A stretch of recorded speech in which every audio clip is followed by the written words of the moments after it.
வெற்றிவேல் முருகனுக்கு அரோகரா.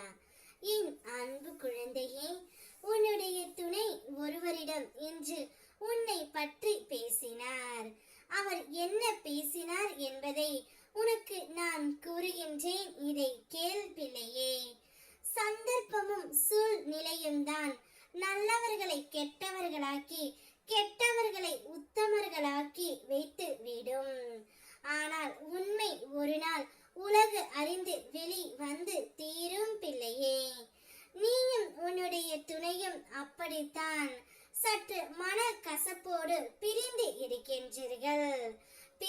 இருக்கின்றீர்களே தவிர நீயும் அவரை பற்றித்தான் நினைத்து கொண்டு இருக்கின்றாய். உன்னுடைய துணையும் உன்னை பற்றி நினைத்து கொண்டு இருக்காமல் உன் துணை இவரிடம் உன்னை பற்றி பேசினார். இந்த வாழ்க்கை எனக்கு இப்போது பிடிக்கவில்லை. இந்த வாழ்க்கையில் நான் மிகவும் வேதனையை அனுபவித்துக் கொண்டு இருக்கின்றேன். என் துணையை எப்படியாவது என்னுடன் சேர்த்து வைத்து விடு. நான் என்ன செய்தேன், என்ன தவறு செய்தேன் என்று எனக்கு தெரியவில்லை. நான் சற்று கோபப்படுவேன், அவ்வளவுதான். அந்த கோபம் இப்போது எங்களுக்குள் பிரிவு ஏற்பட்டு விட்டது. அந்த பிரிவினால் நான் மிகவும் கஷ்டப்படுகின்றேன். அவளை நினைத்து என்னால் உண்ணவும் முடியவில்லை, சரியாக உறங்கவும் முடியவில்லை. இரவு வந்தால் கூட கனவில் அவள் மட்டும்தான் வருகின்றாள். இவ்வாறு எல்லாம் உன்னுடைய துணை அவருடைய நெருங்கிய நண்பரிடம் உன்னை பற்றி பேசிக்கொண்டே இருக்கின்றார். உன்னுடைய மன வேதனை எனக்கு புரிந்தது.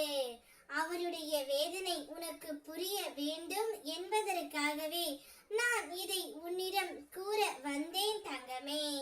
இப்பொழுது அவர் படும் வேதனை வாய்விட்டு அவருடைய நண்பரிடம் கூறிவிட்டார். உன்னை பிரிந்து வந்த பிறகு அவருடைய நாட்கள் ஒன்றுமே சரியாக இல்லை. ஒவ்வொரு நாட்களும் கடினமாக செல்கின்றது. உன்னுடன் இருந்த நாட்கள் அழகான நாட்கள்.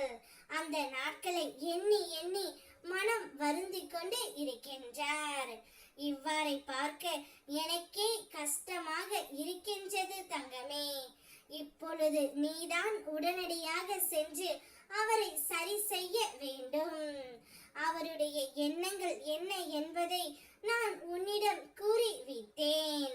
அவர் இப்பொழுதும் எப்பொழுதும் உன்னை மட்டுமே நேசிக்கின்றார்.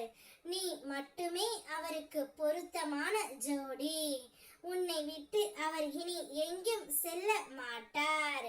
இனி வாழ்ந்தால் உன்னோடு மட்டும்தான் என்ற முடிவையும் அவர் எடுத்து விட்டார்.